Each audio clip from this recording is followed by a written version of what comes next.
Theme number 4, maintaining or restoring morale and motivation. Change is stressful, regardless of whether the change is positive or negative.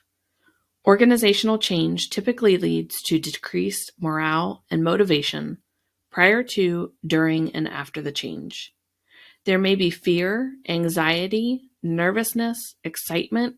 A whole range of emotions are possible during times like these. Employees may appear perfectly fine one day and then have extremely low morale the next day. It is difficult for most employees to remove the personal impact and resulting feelings from the workplace in times of change. If not monitored by individuals, their source of support, or surviving leadership, these emotions may escalate and result in further individual or organizational issues. Effective managers pay attention to the level of morale and motivation within the organizational overall, within their team, as well as their own personal motivation. By evaluating the level of morale and motivation in the organization, team, and self, a manager can then identify what actions need to occur to help restore or maintain it.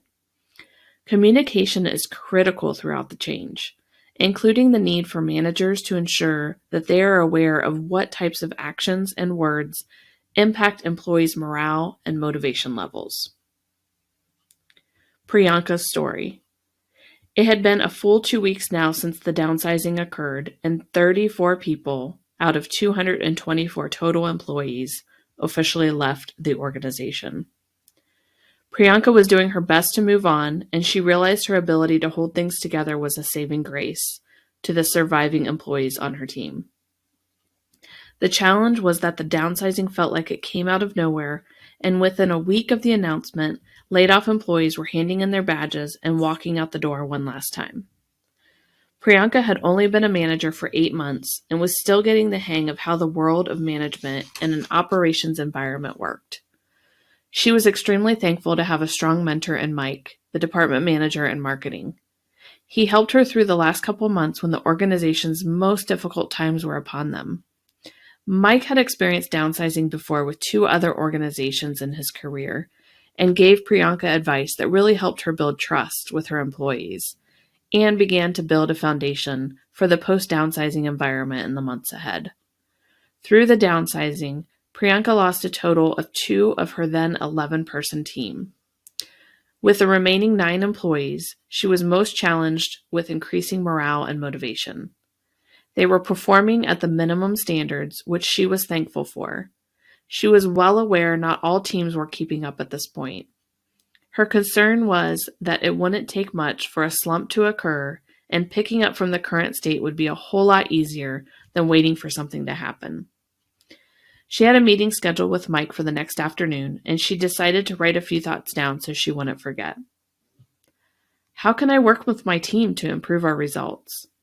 What will help to motivate my team?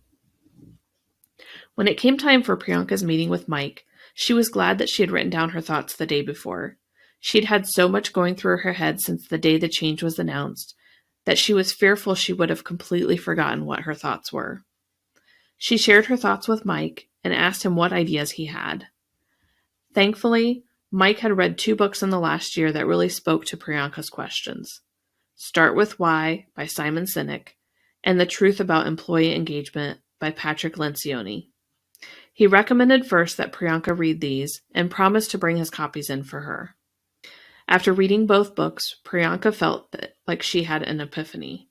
She personally knew her own why, but she didn't know enough about her team or their why. In the past, it was a challenge to find time, primarily due to her own schedule, to have one-on-one meetings with each of her employees other than once a month. She knew this had to change for her to increase her ability to motivate her employees. So many ideas began to fill her head, so she quickly grabbed a couple sheets of paper and wrote down her thoughts, which included: change team meeting frequency from 2 hours once a month to 30 minutes per week. Change employee one-on-ones from once a month to twice a month. Team doesn't realize value of their work despite completing month-end reports. Identify how to involve them more in that process. Have discussions about what is reported. and get their input on if the items being reported really reflect their work and value. If not, figure out how to integrate those pieces. Figure out opportunity for team building, maybe once every 6 months. If she wanted to keep the lines of communication open with her employees and have any chance of improving morale, she knew these changes were critical. To be motivated to improve, Priyanka felt the team also needed to realize what the results meant to the organization and the impact her team made overall. Reflection questions. Do you think the changes Priyanka identified will increase morale within her team? What other opportunities might Priyanka have to motivate her team? How might Priyanka's own why, as well as the why of her team members, play a role amidst the change? Quote by Martin Yan, a Chinese chef. I think a lot of times it's not money that is the primary motivation factor. It's the passion for your job and the professional and personal satisfaction that you get out of doing what you do that motivates you. Tips and best practices for maintaining or restoring morale and motivation. Number 1, be present. There is nothing worse than an employee unable to access their own manager for guidance or feedback. It is important for a manager to be present and available to employees as often as possible. This is not only in relation to being available, whether that means being in the office, available via email, or an instant messenger. It also means the manager is mentally there and engaged with the employee. The latter part of this may be challenging due to the number of potential distractions surrounding managers. A couple methods to avoid these distractors when focusing on the needs of an employee are to mark yourself as Do Not Disturb on your phone or instant messenger, or consider going to a different place physically to provide for an atmosphere where the focus can be directed to the employee.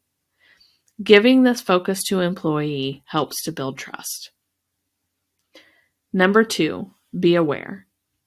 It is also beneficial for a manager to know his or her employees. It could be knowing who they are, what they do, where they struggle, or what they want to achieve professionally. Unfortunately, there are managers that do not take the time to get to know their employees. When that happens and another opportunity pops up, it may be an easy choice for the employee to walk away from the team. Teams with managers who care about them and show interest build trust and respect more easily. Number 3, identify employees' motivators. Employees are typically motivated by several factors at work. These may be intrinsic, extrinsic, or a mix of both. Examples of intrinsic motivators include someone feeling like they are doing a good job or being given the ability to take on more responsibility. Examples of extrinsic motivators are the tangible takeaways such as the paycheck, a bonus, prizes, an appreciation meal, and more. When it comes to employee motivators, there is no one-size-fits-all, despite money being a significant motivator. As a manager, it's important to understand the unique motivators specific to each person on the team. This can be done through a discussion with employees during their one-on-ones or through a survey via paper or email. Knowing what motivates team members is only part of the equation. Using those motivators at appropriate times and frequencies is the other crucial piece.